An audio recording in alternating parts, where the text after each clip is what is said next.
에미상을 주관하는 미국 텔레비전 예술 과학 아카데미는 현지 시간 12일 제74회 에미상 후보를 발표하면서 드라마 부문 작품상에 오징어 게임을 지명했습니다.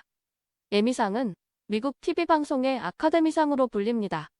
올해로 74회를 맞는 전통의 에미상이지만 작품상과 나무주연상에 비영어권 국가의 작품과 배우가 지명된 건 이번이 처음입니다.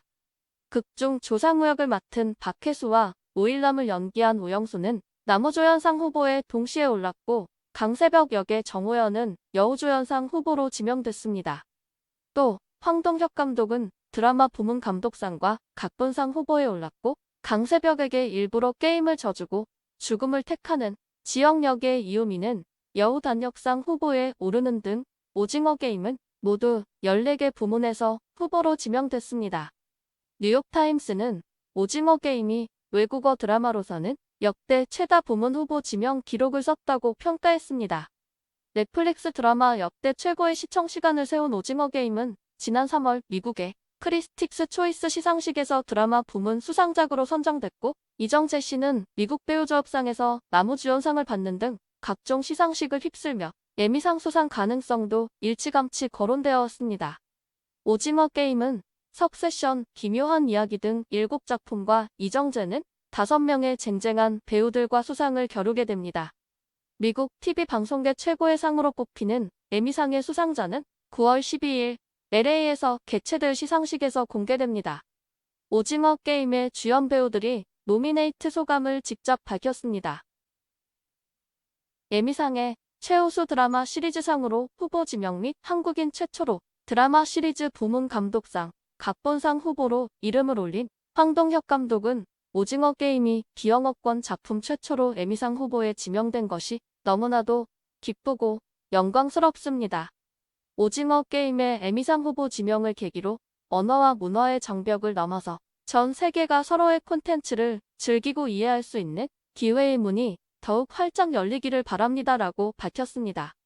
아시아인 최초로 드라마 시리즈 부문 나무주연상 후보에 오른 이정재는 먼저 진심으로 감사드립니다. 훌륭한 배우분들과 함께 후보로 이름을 올리게 돼 너무나도 영광입니다. 계속해 오징어 게임에 많은 사랑을 주시는 전 세계 팬분들 그리고 함께 땀 흘렸던 오징어 게임 팀과 이 기쁨을 함께하겠습니다라며 감사를 전했습니다. 드라마 시리즈 부문 나무조연상 후보에 한국인 최초로 나란히 이름을 올린 박혜수는 이렇게 훌륭한 배우분들과 함께 에미상 후보에 올라 이름을 나란히 하는 것만으로도 큰 영광입니다. 다시 한번 오징어 게임을 사랑해주신 전 세계 시청자분들께 감사드립니다라고 말했고 오영수는 오징어 게임을 함께한 동지들과 후보에 올라 뜻깊게 생각합니다. 본상에서 만나기를 희망합니다라고 밝혔습니다. 역시 한국인 최초로 드라마 시리즈 부문 여우조연상 후보에 지명된 정호연은 오징어 게임에 대해 지속적으로 보내주시는 관심에 진심으로 감사드립니다. 무엇보다 함께한 많은 배우 선배님들과 스태프분들과 함께 후보에 오르게 되어 너무 기쁜데요.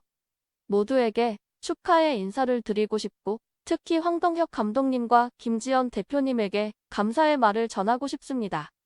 감사합니다라고 말했습니다.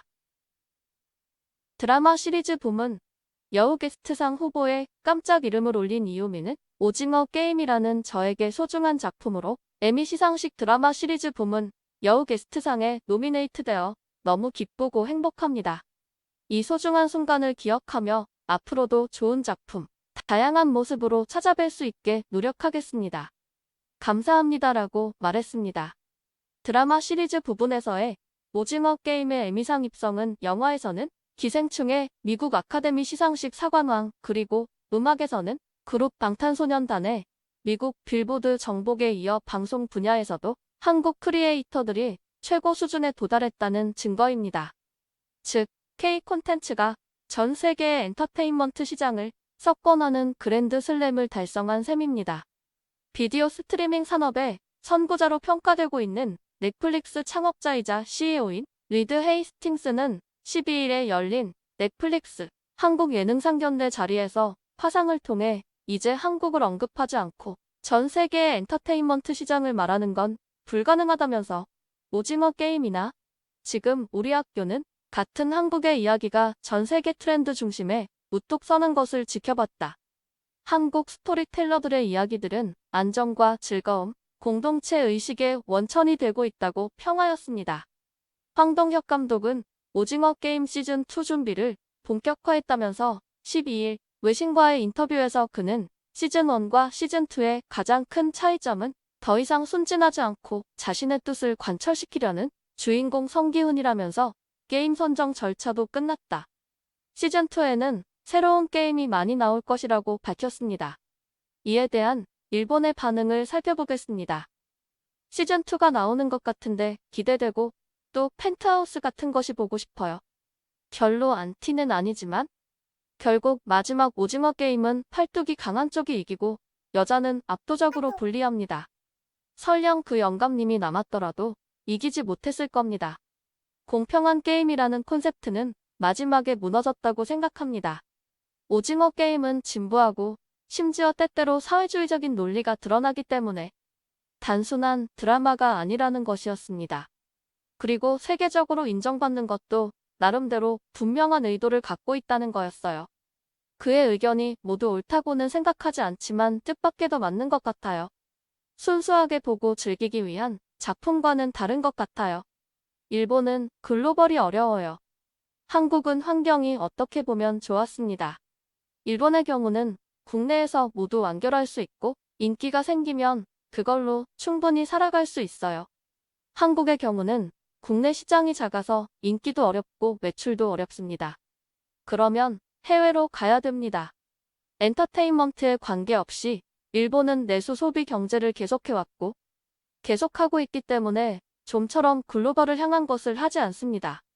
그렇다면 안전한 국내용으로 되어버립니다. 넷플릭스가 투자하는 시리즈에 일본 드라마를 보았지만 포기했다. 돈을 써도 안 됐다. 돈의 문제가 아닌 것 같기 때문에 일본의 엔터테인먼트는 이제 국내용으로 소비할 수밖에 없지만 지금은 일본의 소비자도 넷플릭스 등에서 레벨이 높아지고 있기 때문에 크게 보아주는 것도 슬슬 한계일지도. 몇 년 전에는 일본 시장을 목표로 하였지만 그보다 한층 높은 할리우드나 중국에 팔면 더욱 파급 효과로 일본이나 아시아 시장에 팔린다는 것을 깨달은 한국은 앞으로도 할리우드를 목표로 팔아갈 것이다. 그렇죠. 외국으로 눈을 돌리는 것도 중요하지만 일본은 갈라파고스에서 독자적인 길을 계속 갔으면 좋겠습니다. 일본은 좀 특이할 정도지만 딱 좋아요. 한국의 드라마나 영화에서 뛰어난 작품은 정말 훌륭하다. 오징어 게임 외에도 최근 아기 브로커, 기생충의 반지하 생활, 옥탑방 프린스, 그 중에서도 사랑의 불시착은 지금까지 본 어떤 드라마보다 좋은 사상 최고의 드라마였다. 일본의 갈라파고스화가 초래한 것입니다. 언제까지나 일본이 제일이라고 믿는 사람이 어이없을 정도로 많아요. 한마디로 한국 문화의 수준이 너무 높아. 지금까지 든든TV였습니다. 항상 시청해주셔서 감사하며 구독과 좋아요, 알람 설정을 통해 시청자분들께 절로 배가 부른 든든한 소식을 전하기 위해 노력하겠습니다. 감사합니다.